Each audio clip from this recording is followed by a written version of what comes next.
Hi, my name is Chris Van Heidsma. My husband Steve and I run Mud Lake Farm. Mud Lake Farm is a small family-run farm, and we are located in southern Ottawa County. We try to do sustainable farming. So we incorporate lots of different things in our farm. The hydroponic lettuce, the kiwis, the hazelnuts, the ginger, the elderflowers are all parts of what we do.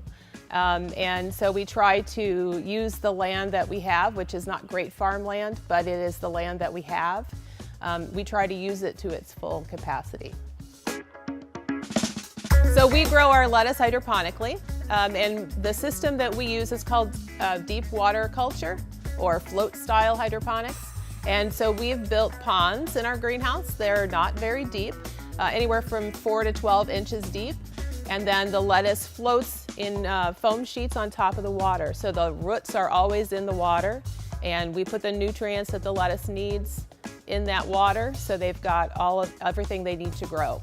It's kind of like a puzzle and kind of like a conveyor almost. With the sheets that the lettuce is on in the beds, we can harvest some of the plants out. We can move sheets around. We usually put the small ones in on one end and harvest out of the other.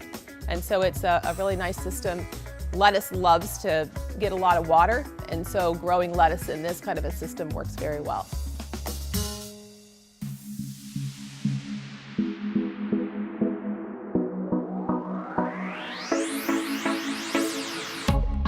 The first year that we lived here, I spent that summer with a plant book, trying to figure out what plants were out here that were growing naturally, and if there was something I could do with them.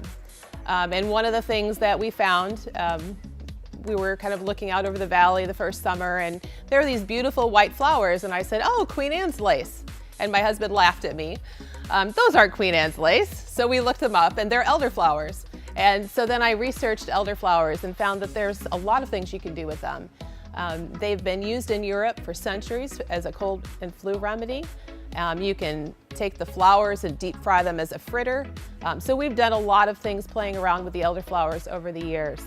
But the one thing that is kind of been the most important for us is that we make a syrup with them, and that's our cordial. One of the products we use elderflowers for is our soda, and that kind of came out of making the cordials.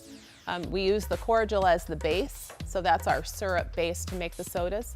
We started out playing around with carbonated water and the cordial and testing it out, and we'd bring it to the farmer's market and give people samples, and got really good feedback that it just was delicious. And so we've started canning our elderflower soda in November, and it's been going really well so far. We supply a lot of chefs, especially those that are really concerned about the quality of their ingredients, and we'd like to work with them. So if there's something interesting that they'd like to use in a menu, we're happy to at least attempt to grow it for them.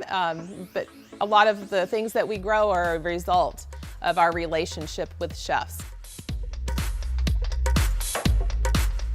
I think our kind of farm, a small family-run farm that is focused on relationships and taking care of the environment, is really important. It's important for us to think about the way how we farm affects the land and the people around us.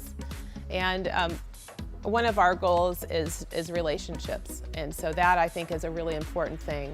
The more we have a relationship with the person who's growing our food, the better we are. The more we understand how that food is grown, we understand maybe how difficult it is or how long it takes. It's just really good to have that connection with the earth.